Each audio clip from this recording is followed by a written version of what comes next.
Good morning.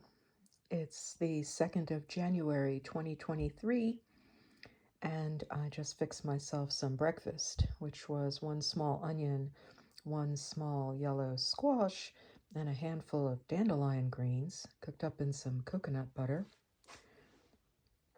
And I'm pondering, do y'all remember there were a couple of series on TV many years back where they took modern day folks and they put them back into the 1930s or the 1800s and gave them only the things that were available in that time period, and then they had to survive. And I remember this one show where it was a family from California, and they went back, I believe it was the 1800s, and they had they had a cow and they had a garden and they had to, get firewood and all kinds of things, and they had to hunt. And the wife was a nutritionist, and she was watching the weight drop off of her family. No matter how much food she packed into them, the weight just was coming off of them because their lifestyle had changed so much, and it takes more energy for the body to stay warm and be active in a different kind of circumstance.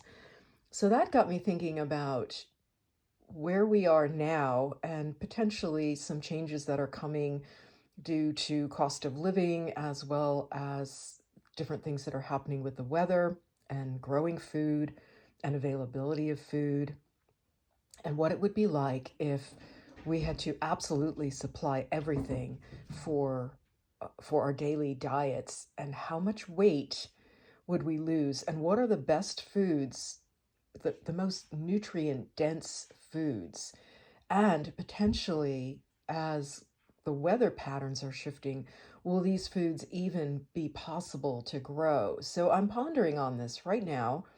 I'm going to get out some books that I have about basic nutrition.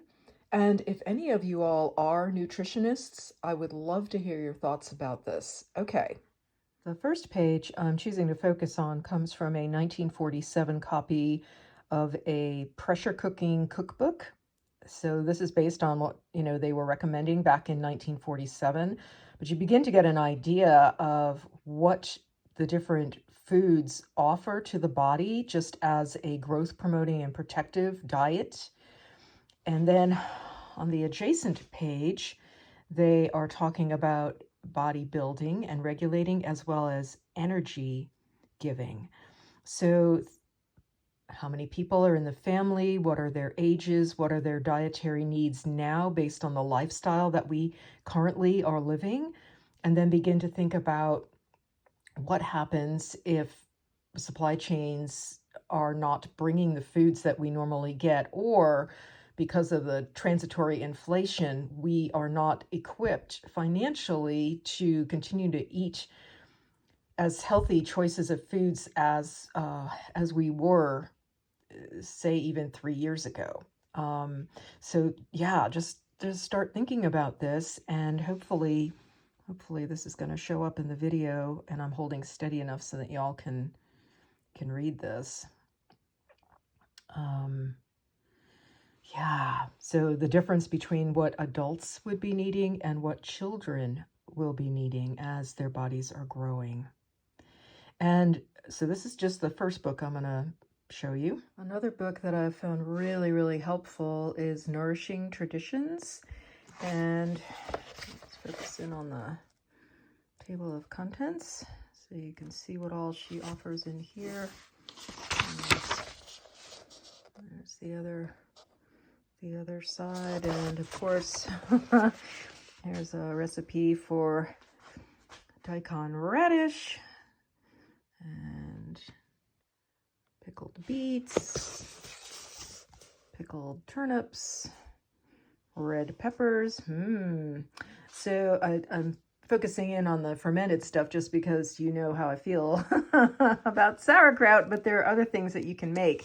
You don't have to just make sauerkraut. But the fermented stuff that's not been pasteurized is going to be helping your gut microbiome. So I just wanted to quickly mention that. Okay, so here's another book I found in a used bookstore. And this one is specifically geared towards those in the dental profession. It goes over a lot of nutritional needs and the lack of and what that causes in the body, as well as different things going on in our dental health and how that affects other things in our body. Showing you this page just to give you an idea of foods that have, more quantities of the various components that make a food good or not. And to focus in on this page right here that talks about the calorie requirements, and you can see the differences between the age groups and as well as adults doing light work or heavy work, and the difference between men's requirement and women's requirement. Again, this is done back in 1947. So below this video, I'm going to look on the internet and see how many sites I can find about nutritional requirements. There's so many diets out there, it's crazy. And really, a lot of it is based on, what they've done to our food, and the fact that the food that's being grown today is deficient in minerals and vitamins based on what our grandparents or even great-grandparents were eating, because the soils have been damaged by the use of artificial fertilizers and pesticides, which destroy the microbial life in the soil, and therefore the soil is dead, and then the plants that are being grown there aren't taking up the nutrition, and until the soil is brought back to life, the foods that are being harvested are also deficient. So it takes more food in order for our bodies to receive the same thing that previous generations were getting out of the soil, which is why on a lot of the videos where I'm talking about the gardening aspect, I'm talking about feeding the soil to feed the plants that are going to feed us. I'm not a nutritionist. I am not a doctor. I am somebody who loves to garden and is continually looking for information, and I'm happy to share what I'm finding with you. So again, do your own research, but I will put some links below this video if anybody is interested in jumping down that rabbit hole.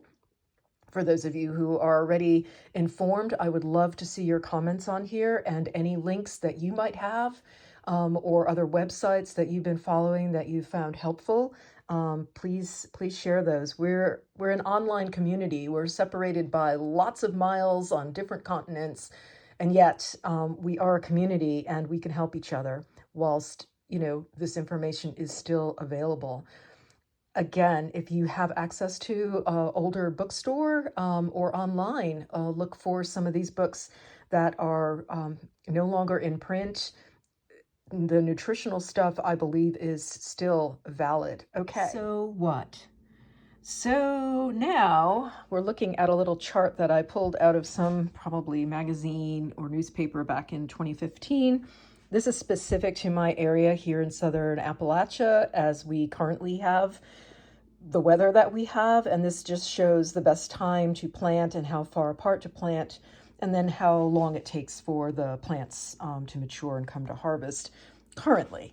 And as you know, we are having some pretty wide swings in temperature and hydration, so take that into account as far as if you are able to find a chart specific to your area.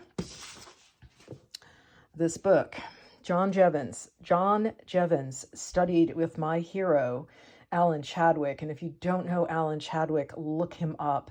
He was a student of Rudolf Steiner, the biodynamic gardening. This book, I'm just going to flip back here to one of the pages. Swing this around. So this is just a quick look at some of the charts that are in the back of the book. He's telling when to plant things, how long it takes, how far apart, and then he's also showing the average consumed per person. Now, take into account that this is like if we're buying the food over the course of the year. So that brings me to the next thing that I wanted to share with you. So this is a rodeo book from back in the 1980s. I think it was 1987.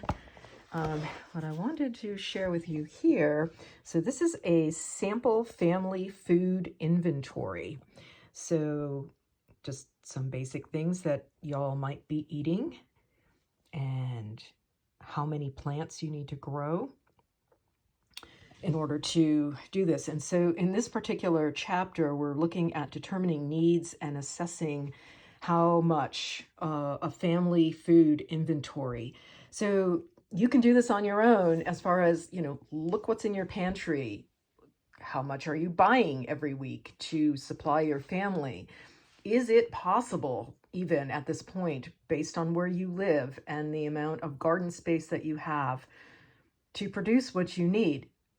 In my current lifestyle, no, I'm nowhere near close to growing everything that I eat through the course of a year. So on the next page, they're talking about what one plant will yield you. And this is based on best case scenario, like the weather is perfect. The animals in the woods don't come in and eat your vegetables. The insects are under control, and the garden itself, the soil has been built up to produce healthy food. And then they go on to look at ordering seeds, guides to ordering seeds. And again, I wanted to share this now because the seed catalogs are coming in, and now's the time that we start pondering, oh, well, what did good last year? What was a failure? What do I haven't tried that I would like to try this year? These are all things to start pondering on. And then yeah, the book goes on. So if you can find this rodeo book, this is a pretty good one. I think, it's the introduction. Let's see if I can find the date on this. I think it was 1987. Nope, 1986. Okay. All right. So finally, the last thing that I wanted to share is, if you can find a book or make your own, keep a journal, a garden journal. We've talked about this on some other videos. You're going to have the best case scenario for where you are and what the weather has been like based on first and last frost dates. And then you're going to know when to start your seeds, when to plant outside, when to do transplants outside.